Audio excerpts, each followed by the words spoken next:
في معنا عمارة 15 دور، في واحد شخص سقط من أعلى أسفل السلم ولا وقع فيه حاجة، ليش؟ إيش سبب؟ فوق رملة. فوق وين؟ رملة. سمعوا نقوة تحية. ما حدا أشر لك؟ لا والله. أمان عليك. والله ما حدش. خلاص حصلنا على الجواب من هنا من الأخ من؟ عمرو بحقه.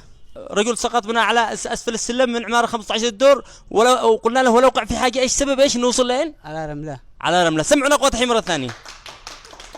وأنا أسوي الفيديو المونتاج طبعا حق المقلب اللي شاهدتم الآن، عارضني الأخ إيش رأيك بهذا؟ قال سقط من على أسفل السلم صلى فوق التراب، هل يعني إجابة صحيحة ولا غلط؟ غلط. يعني شو صلب فوق التراب؟ على الأقل شيء يكتسر قسمته ولا يعني يفتقش فقش، لا هو بين الماء ما يضرش.